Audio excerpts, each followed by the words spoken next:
Notre ami Pierre Bonte est avec nous. Mesdames, Pierre Bonte, s'il vous plaît. Le patriarche de la télé, notre ami Pierre, qui connaît mieux les villages de France que Pierre. Franchement, j'ai pas idée, mon Pierre. Ah ben, j'ai mis le temps, hein. Ça fait un bout. Ça fait quelques années. Mais ça ne se dirait pas, mon prince. Mon Pierre, aujourd'hui, tu voulais avoir un coup de cœur pour une librairie. Voilà. Oui.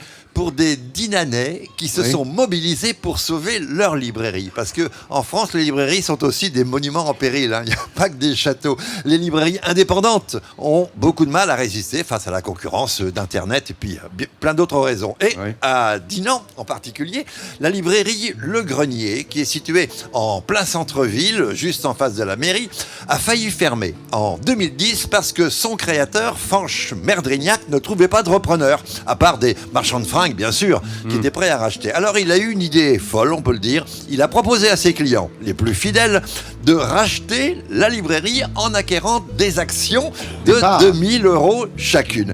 Et ils ont été 76, tu te rends compte, à répondre à cet appel, dont Michel Forget, que j'ai rencontré bien sûr à la librairie.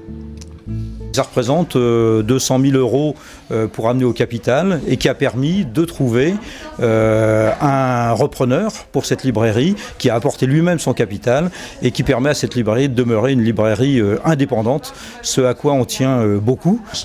Dans une ville comme Dinan, c'est important, il n'y a pas de maison de la culture, hein, il y a une grande bibliothèque, mais c'est des lieux aussi comme ça qui sont tout à fait importants. Oui, alors, les clients ont apporté 30%, ce qui est déjà pas mal. Le reste, Fanch Merdrignac l'a trouvé grâce à la radio et à la télé. Parce que le France 3 Bretagne et France Info ont fait un reportage sur cette initiative de sauvetage et à Strasbourg, un auditeur a entendu l'histoire, ça l'a touché, il a décidé de mettre les 70% restants et de prendre la direction de cette librairie, s'appelle Pierre Gros-Belot, et ça bien sûr c'était le grand bonheur de Fanch Merdrignac, donc le créateur de la librairie. C'est une belle histoire, oui. Une belle histoire, et c'est vrai que l'inquiétude que j'avais, c'était parce que c'est le problème de tous les libraires qui partent en retraite en ce moment, c'est qu'ils ont des emplacements qui sont relativement bien placés parce que ce sont des librairies historiques et que les grandes chaînes, les grandes enseignes cherchent à racheter ces emplacements-là à des prix largement supérieurs à la valeur des librairies. Et c'est comme ça qu'on en perd beaucoup. Donc je suis vraiment rassuré, je suis content.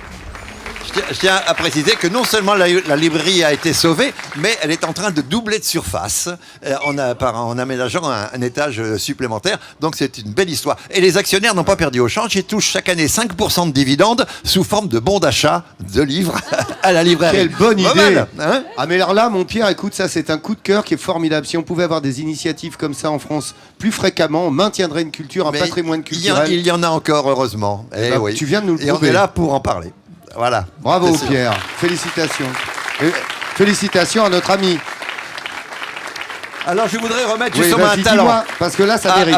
À Pierre Gros-Belot qui a eu cette initiative d'investir et de reprendre cette librairie qu'il dirige magnifiquement. Voilà. Eh ben écoute, bravo, largement mérité, bravo, belle initiative collective, magnifique soutien de notre ami Pierre Bonte. Si vous avez d'autres exemples comme ça, n'hésitez pas, vous contactez Pierre par les réseaux sociaux. Vous savez qu'on a un Midi en France officiel sur Facebook. D'ailleurs, ce matin, je salue Marie-Claude et Yolande. Merci pour vos mots, pour vos posts. N'hésitez pas à contacter Pierre Bonte, Midi en France, évidemment, ou encore, évidemment, sur france3.fr ou sur le Midi en France officiel de Facebook. Pierre répondra à vos courriers et on essaiera de faire au plus et au mieux avec les coups de cœur de Pierre comme il le fait par habitude. Merci beaucoup, Pierre.